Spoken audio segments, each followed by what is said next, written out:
Chief Whip and with his leadership under increased scrutiny, David Cameron will try and get things back on track today. The Prime Minister will lay out his plans for a tough but intelligent law and order. Let's speak to Conservative MP David Davis about that and the whole matter of what Norman Tebbit referred to as the government incompetence. David Davis was Shadow Home Secretary between 2003 and 2008 and, of course, ran against David Cameron for the Conservative leadership. And was Andrew Mitchell was his campaign manager. Very good morning to you. Good morning. We got there in the end. The right way around. Yeah. Now, this whole bit, Norman Tebbit, Lord Tebbit laying in over the weekend, this whole kind of out of touch, toff narrative, whether true or not, with the Osborne, what's it been called, the Great Train Snobbery, all that business, wandering into, and it just annoys people, and the incompetence is annoying a lot of people. It's sticking, isn't it? It's a problem. Yeah, let's pull them apart for a second. I mean, the trouble is sometimes, what the Tony Blair regime used to call a narrative catches imagination, and that's what's happened here. Truth of the matter is, we've had toffs as prime ministers before. Douglas Hume, actually Tebbit referred to them, Douglas Hume, Macmillan, and lots in Margaret Thatcher's government as well. But the trouble is, as you say, it sort of caught people's imagination and irritated people. And when it's conflated with a series of mistakes, then of course they tend to get linked to each other.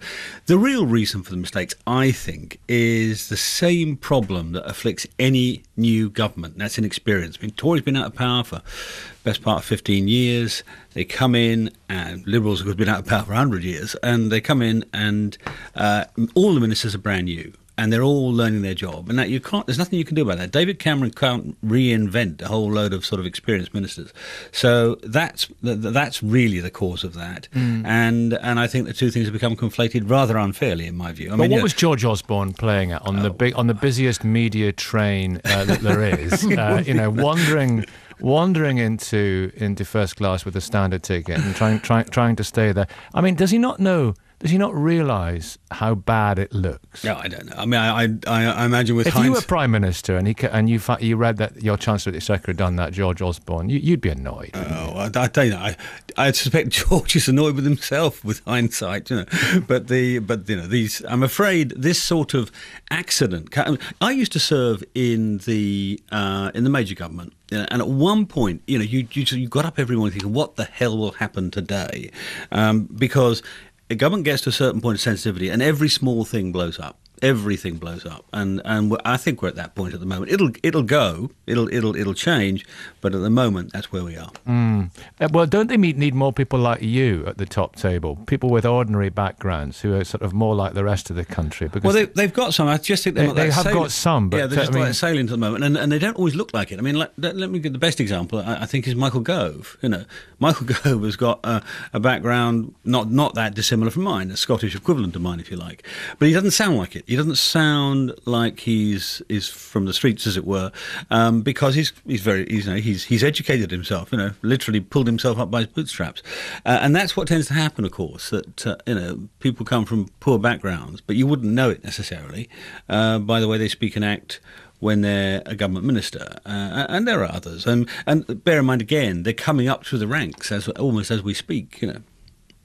You need to be back there, don't you? Would you like to? Would you like to join? That's not for me to say. It's not for you to say, but other people really, can say it. And, really and also, people are saying there needs to sort of be a shuffling of the top team and the advisors. Is the stark truth he's missing Andy Coulson and others? Well, I'm quite sure that from a point of view, from one point of view, obviously he's not, but from one point of view he is, and that is he needs tough-minded advice sometimes about how to deal with the tabloids. I mean, one of the and the newspapers generally. One of the difficulties I think at the moment is the government is pretty unpopular with the newspapers, partly because of Leveson and other things, and therefore they'll do what they can to give them a rough time, and they do need their Coulson, Campbell, you name it. I mean, the Alistair Campbell, of course, featured very large in all the Blair years, and this is one of the reasons why. You read his diaries, and every second week they're in a state of panic because something's going to go wrong, something's going to make a headline,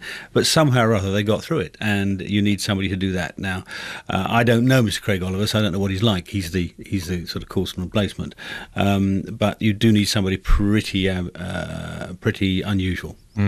Now, of course, when David Cameron made his Hugger Hoodie speech. He never said it, but that was the inference from the speech. You went to conference and you said, Hugger Hoodie, I know what I'd like to do to Huggy. And that went down very well when you said that. But there seems to be a new emphasis now. Now, some people more cynical will say this is just, the old dog whistle coming out and they're trying to detract Oh, no, attention. it isn't. No, No, it's not. Okay. absolutely All right. not. All right. I mean, if you look back, actually, around about that time, the Hugger Hoodie time and so on, you will find that I changed the slogan from prison work, which was Michael Howard's slogan, to make prison work, for a very simple reason. What had been happening under the previous government is that they've been basically doing prison on the cheap, and the recidivism rate, the reoffending rate over 2 years, had climbed from sort of low 50s, 55%, to over 70%. And one of the reasons for that was, typical, in as much as there is a typical prisoner, if he's somebody in his early 20s, male, can't read, can't write, can't do the sums to add up his own tax return, and most importantly was on drugs. And we weren't fixing any of those things, which is why I changed it to make prison work. You need to punish people for the victims, for deterrence, for because it's the morally right thing to do, but you also need to make sure they don't come back and do it again. And that's where this started. So this is not just cobbled up over the weekend. This is a policy basis, 7 years old, I think, in total. And it also is clear-eyed about something else. People talk about community sentences as though they have better results than prison sentences. Actually, some of them have 90% plus reoffending rates. So you've got to make all of them work. So the biggest thing for the public at large, they want to see criminals punished. So and politicians should reflect that, but they also want to feel safe in their beds, to feel safe on their streets, to feel their homes are safe from burglary and so on. And you need to sort that out, which requires toughness, but also requires intelligence. And there are lots of things that need to be done that aren't being done. I could spend a whole program taking you through them. And I'm sure next time you're on, you'll tell us some of those. We're going to. You've given us some good thoughts and interesting thoughts as ever. Just one quick one. I mean, the caravans are moving on from Andrew Mitchell, but you're a friend of his. What's really intriguing about this is still the who said what. Why would the police lie if Andrew Mitchell's right? And I'm sure you're going to tell him or tell us that he's been hard done by, has he? Yeah, I think he has. I mean, look, there's a man who put 30 years into public life. He was a fantastically good international development secretary. I mean, lots of people don't approve of the international development policy, but he was very good at it. He absolutely loved it. And I think, a few seconds in his life... you could say that of some young yob, though, couldn't you? A few seconds in his life. Oh, yeah. You could, but normally speaking, actually we don't punish people after a few seconds. We punish people after they've committed a crime 4 or 5 times. I'm not suggesting that here. What I'm saying here is, yes, I feel very sorry for Andrew. I do think he's been what's the right word? Treated badly, I think. But let me say one thing before I go. I actually think the criticism of David Cameron on this is plumb wrong. You've got to stand by your own people. You've got to give people the benefit of the doubt. You've got to assume innocent until proven guilty. He did those things, and eventually it was Andrew decided to go. So I think actually David Cameron behaved properly in this, not as other people have described. Why did the police say he said what he said when Well, that's another program too. I mean, people misremember things. People, in the heat of a moment. I mean, you misremember what's said and so on, and also you can understand some nervousness on the part of the policeman too. So who knows? Who knows what we'll never get to the bottom of it now, I suspect. David Davis, thank you very much indeed.